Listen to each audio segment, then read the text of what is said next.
The lord. Welcome to journey with Jesus.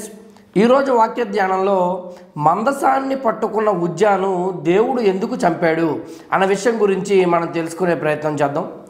2వ సమూయేలు గ్రంథము 6వ అధ్యాయం మనం చూసినట్లయితే రాజైన దావీదు అబీనాదాబు అన్న వ్యక్తి ఇంటి నుండి దేవుని మందసమును గొప్ప ఊరేగింపుగా తీసుకుని వెళ్ళే ప్రయత్నం అక్కడ మనకు కనిపిస్తుంది. అయితే సుమారుగా 30,000 మంది ఆ ఊరేగింపులో పాల్గొన్నట్టుగా మనకు తెలుస్తుంది. అయితే విస్తారమైన జనం అక్కడ ఉన్నారు. వారందరూ కూడా వాయిద్యాలు వాయిస్తూ నాట్యము చేస్తూ దేవుని మందసాన్ని ఊరేగింపుగా ఎంతో ఆనందంతో మోసుకుని వెళ్తూ ఉన్నారు. అయితే నాకోను కళ్ళెము దగ్గరికి వచ్చినప్పుడు ఎడ్లకు కాలు జారగా ఉజ్జా అన్న వ్యక్తి, ఆ బండిని ఎవరైతే తోలుతున్నాడో ఆ ఉజ్జా అనే వ్యక్తి ఆ మందసమును పట్టుకునే ప్రయత్నం చేయగా దేవుని కోపము అతని మీద రగులుకొని అతను అక్కడికక్కడే మరణించాడు అని ఆ సందర్భంలో రాయబడి ఉన్న విషయాన్ని మనం గమనిస్తాం. అయితే ఉజ్జా చేసిన తప్పేమిటి?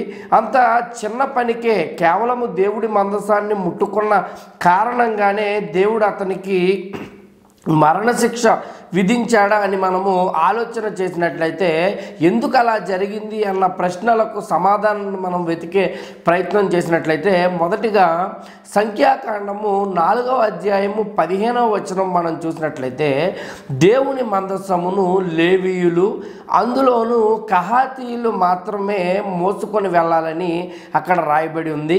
అంతేకాకుండా వారు దానిని మోసుకొని వెళ్ళాలి తప్ప ముట్టుకోవటానికి వారికి అధికారం లేదు. మందసము చాలా పవిత్రమైనది, పరిశుద్ధమైనది కనుక వారు దానిని ముట్టుకోకూడదు. అయితే ఈ ఉజ్జా ఆ ఆజ్ఞను మీరి ఆ మందసాన్ని ముట్టుకునే ప్రయత్నము, పట్టుకునే ప్రయత్నం ఇక్కడ చేశాడు.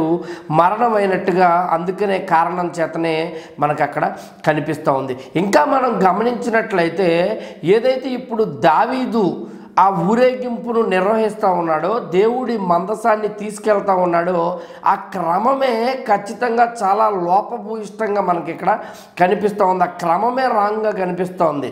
ఎందుకంటే దేవుని మందసాన్ని బండి మీద ఎక్కించి దావీదు ఊరేగించే ప్రయత్నం చేస్తూ ఉన్నారు. అయితే కట్టడలు ఏమి తెలియజేస్తున్నాయంటే మందసాన్ని అలాగా బండి మీద ఎక్కించి కానీ వేరే దాని మీద ఎక్కించి కానీ ఊరేగించే ప్రయత్నం అసలు ఎప్పటికీ కూడా చేయకూడదు.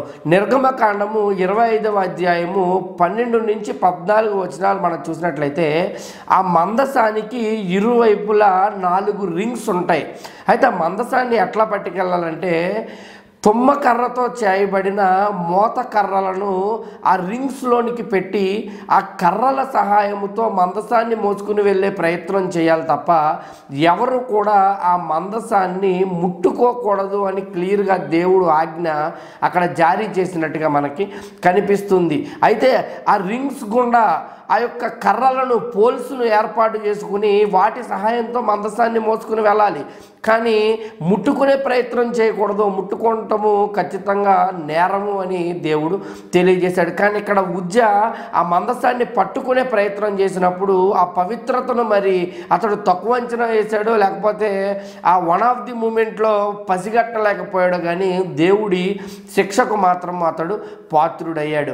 ఇంకా మనం చూసినట్లయితే అక్కడ క్లియర్గా రాయబడి ఉన్న విషయం ఏమిటంటే ఎడ్లకు కాలు జారింది అని అక్కడ రాయబడింది తప్ప మందసము పడిపోయే పరిస్థితిలో ఉందని అక్కడ మాత్రం రాయబడలేదు. బహుశా ఎడ్లకు కాలు జారినందున అది పడిపోతుందేమో అన్న కంగారులో ఈ ఉజ్జా దాన్ని పట్టుకుని ఉండొచ్చు. ఏదైనా మందసాన్ని ముట్టుకోవటం అనేది దేవుడి నిబంధనలను త్రొక్కినటువంటి సందర్భము, కాలరాసినటువంటి సందర్భం అని మనం గమనించాలి.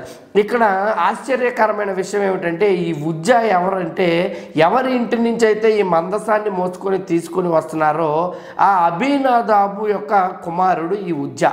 ఈ అబీనాదాబు కుమారులైన ఉజ్జా మరియు అహ్యోలు ఎవరైతే ఉన్నారో ఇప్పుడు అనేక రోజులుగా, చాలా రోజులుగా దేవుని మందసము అబీనాదాబు గృహంలో ఉంది. మరి అన్ని రోజులుగా మందసము వారి ఇంట్లో ఉన్నప్పుడు దాని యొక్క పరిశుద్ధత గురించి కానీ, పవిత్రత గురించి కానీ, కట్టడల గురించి కానీ, విధుల గురించి కానీ ఈ అబీనాదాబు కుమారుడైన ఉజ్జాకు అవగాహన లేకపోవటము చాలా ఇబ్బందికరమైన విషయంగా ఇక్కడ కనిపిస్తూ ఉంది. అయితే ఏది ఏమైనప్పటికీ అతను చేసిన తప్పు కారణంగా ప్రాణాలు మాత్రం కోల్పోయాడు. ఈ సందర్భము నేర్పించే పాఠం ఏమిటంటే, దేవుని పనిలో ఎవరైతే పాల్గొంటూ ఉన్నారో, లేకపోతే దేవుని సన్నిధిలోని పరిశుద్ధ స్థలాలలో పనిచేస్తూ ఉన్నారో వారు సరైన సిద్ధపాటు లేకుండా పనిని చేసే ప్రయత్నము చేసినట్లయితే ఇటువంటి విషయాలు పునరావృతం అవుతాయని మనం గమనించాలి. ఈ రోజుల్లో కూడా మనం గమనించినట్లయితే క్రిస్మస్ పండుగకు కానీ ఇంకా చర్చిలో జరిగే చాలా కార్యక్రమాలకు కానీ చాలామంది అక్కడ డెకరేషన్ అది చేస్తూ ఉంటారు. ఆ యొక్క ఆలయాన్ని అలంకరించే ప్రయత్నం చేస్తూ ఉంటారు, ఆ కార్యక్రమాల్లో పాల్గొంటూ ఉంటారు.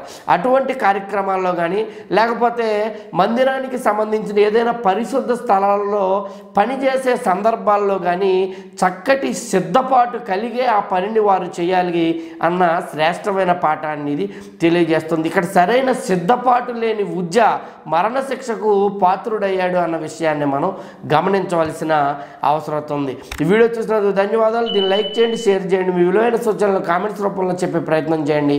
మానక ఈ పరిచర్య కోసం ప్రార్థించండి. దేవుడు మన దేశమును దీవించును గాక. ఆమెన్.